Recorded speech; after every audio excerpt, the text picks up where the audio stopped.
Hey folks, welcome to the Writer's Cabin. It's about 11 o'clock Monday night, and it's getting late, but I've been working on a story today and just wanted to kind of try to get it out tonight. Today I'd like to paint a picture of what it looks like when real American heroes meet cowards.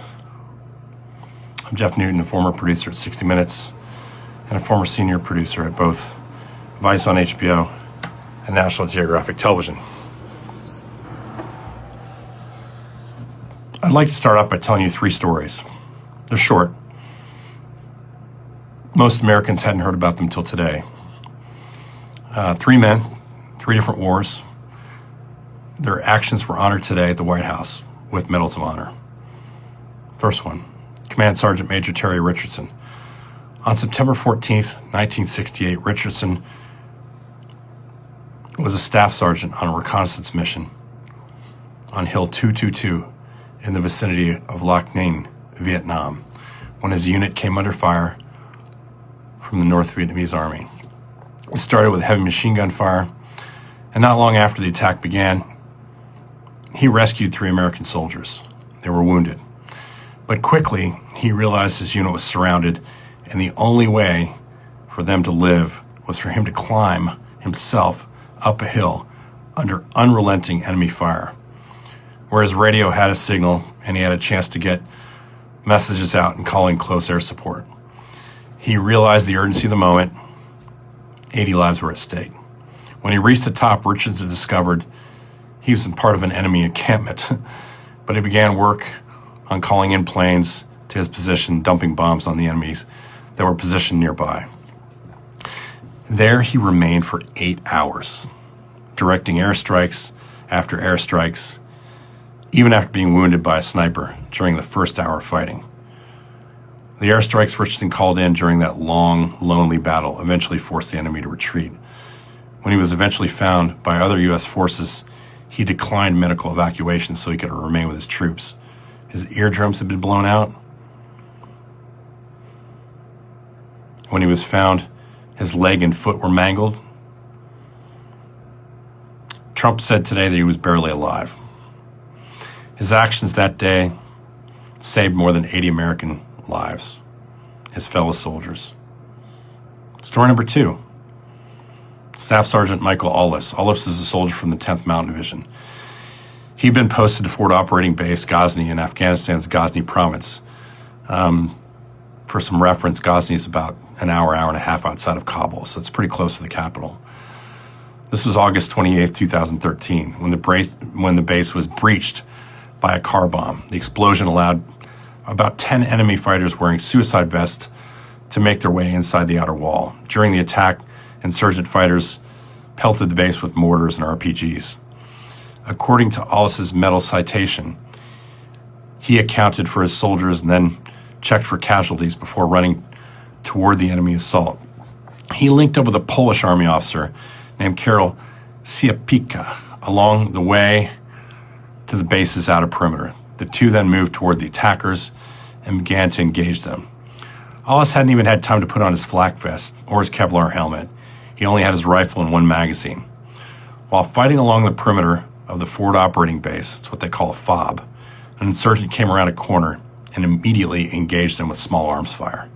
Staff Sergeant Aulis positioned himself between the insurgent and the Polish officer Siapeka, who had been wounded in both legs and was unable to walk. Staff Sergeant Aulis fired on the insurgent fighter and incapacitated him, but the insurgent detonated a suicide vest, killing Aulis. Called to the podium by Trump, Siapeka at times grew pretty emotional as he paid tribute to Aulis. "A soldier's not something you are from time to time," he said. "It's who you are forever." Siapeka named his son Michael after the American. His son stood briefly for the crowd, which was gathered in the East Wing, sitting shoulder to shoulder in silence. Speaking to a member of Aulis's family, the Polish officer said they were now my second family from Staten Island. He called the United States his second homeland. Master Sergeant Roderick Edmonds led the resistance in a German POW camp during World War II. Edmonds was the ranking non-commissioned officer at the time in early 1945. According to the commendation that was read today at the White House, the Germans announced on January 26, 1945, that only Jewish American prisoners would come out for roll call the following morning. At the threat of execution, Edmonds, who enlisted from Knoxville, Tennessee, determined that allowing segregation would result in the torture or death of 200 Jewish American POWs. He directed officers to have all 1,200 American troops present themselves at roll call. With the German commandant enraged, Edmonds stood his ground and involved prisoners' rights under international law. Trump said the German officer, outraged, placed a gun to the soldier's head and again demanded he make the Jewish American troops step forward. Edmonds declined. "We're all Jewish here," Edmonds said.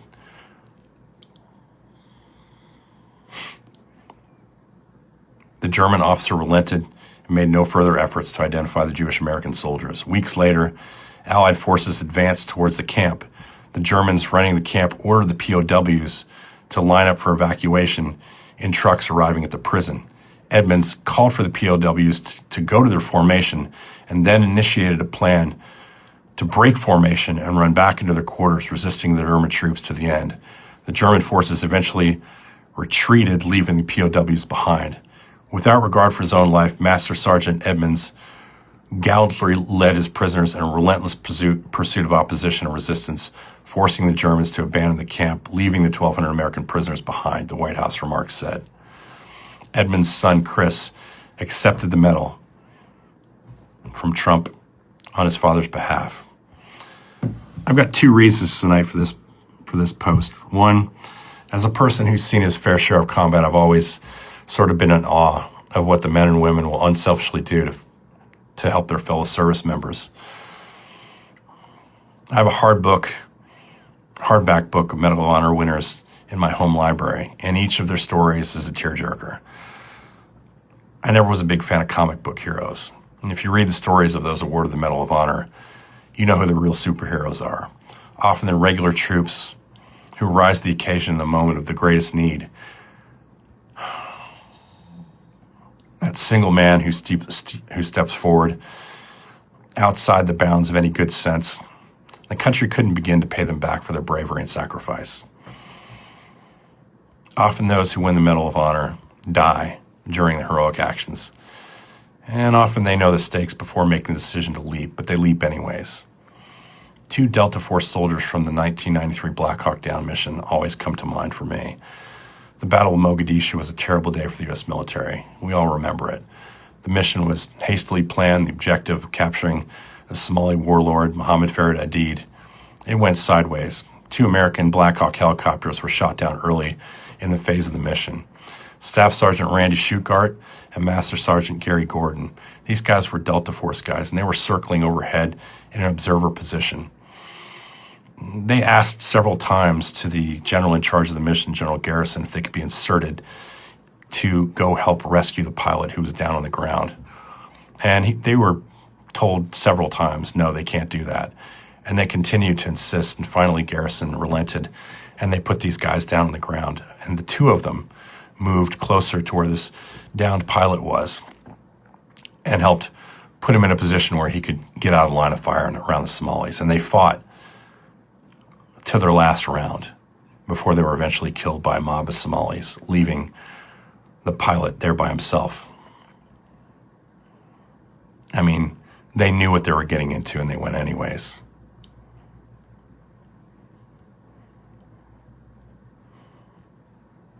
I have a couple of Delta Force friends that were on that mission, really heroes of mine, whose names I wouldn't even say out loud for fear that their insular community would blackball them for even being friends with me. You can't really blame their community for that because of assholes like Pete Hegseth. They're trained to dislike reporters. They always have been. But my friends, they know who they are. Some were even portrayed in the movie Black Hawk Down. In interviews for 60 Minutes on a story I did on Black Hawk Down, I even interviewed Michael Durant, the pilot that Shugart and Gordon saved that day. Both men died that day so that he could live. I don't throw the word hero around very often, mostly because covering wars for the better part of 30 years, I don't think it's healthy to romanticize it. I first decided I wanted to be a war reporter in around 10th grade, reading too much Hemingway. He had a way of making everything you read feel romantic and heroic. Bullfighting, deep-sea fishing, boxing.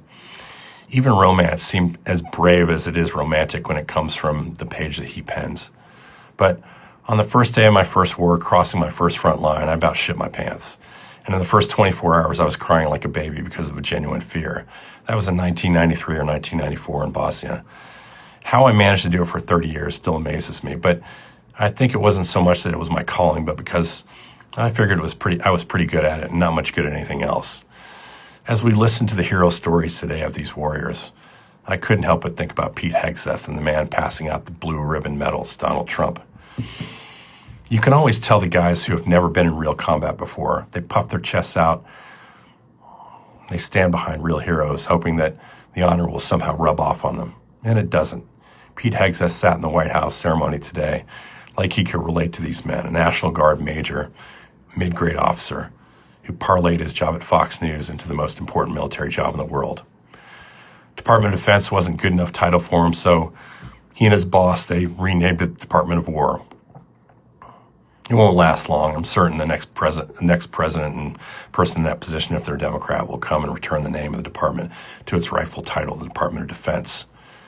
But until then, as Hegseth does his bad pull-ups to seem tougher than he is, it will remain on the building. And taking on Venezuela and some fishermen off the coast, I can see where both men feel like the bullying ways that they have been pretty good to them. It only cost the U.S. military $3 billion to capture Nicolas Maduro and his wife.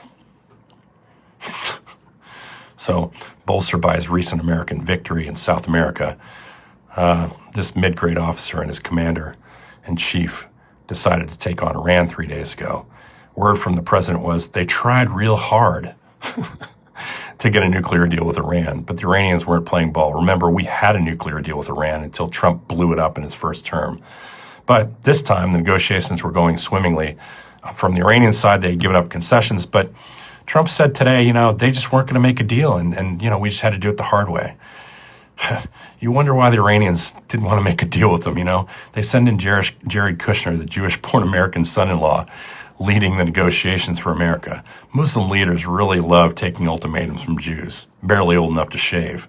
As for Trump, who always is gunning for a Nobel Prize, let it be known that so far in his first year and a bit into this term, he's attacked 7 different countries. 7. Don't believe me? Nigeria, Venezuela, Iran, Somalia, Syria, Yemen, and Iraq. This is the guy that wants a Nobel Prize. Diplomacy apparently isn't his strong suit. He also helped annihilate Palestinian civilians through arms sales to Israel. Previous administrations, like the Biden administration, also contributed to this carnage in Gaza. So far, 70,000 people have been killed. But let's not forget about why we're here tonight. It's to honor the men who won the Medal of Honor. The first man honored today served in Vietnam. Trump dodged the war 5 times by having his daddy arrange for a doctor for him. The doctor, his name was Dr. Larry Bronstein, was a podiatrist in Queens. He lied and said that Trump had bone spurs. This was confirmed by the doctor's daughters, who said it was a favor to Fred Trump, Donald's dad, who was their landlord at the time. Soldier number 2 today died in combat. Remember Alice, killed by the suicide bomber? He was awarded the Medal of Honor posthumously. In a 2020 Atlantic article, Donald Trump allegedly said soldiers who die in combat are losers and suckers. The reporting was backed up by the AP and the Washington Post. Trump has since denied the claims. According to the reporting at the time, he had made the remarks in 2018 in a visit to France, expressing his reluctance to visit a cemetery there where Americans died in World War II and where they were buried. Soldier number 3 today, who stood tall to his German captors. But we really know how he feels about prisoners, don't we? During Trump's 2016 presidential run, Trump said John McCain wasn't a war hero at all. Not a war hero. He was a hero because he was captured. I like people who weren't captured. I wonder how that rings now with the Medal of Honor he gave out today to a captured American hero that he praised. So maybe the most iconic quote of the day came from the 5-time draft dodger himself. Bravery, he said, it's amazing. You never really know who's brave and who's not until they're tested. When's Donald Trump going to be tested? Like, follow, and share, and comment. If you like what we're doing, head on over to my Substack and get a paid subscription.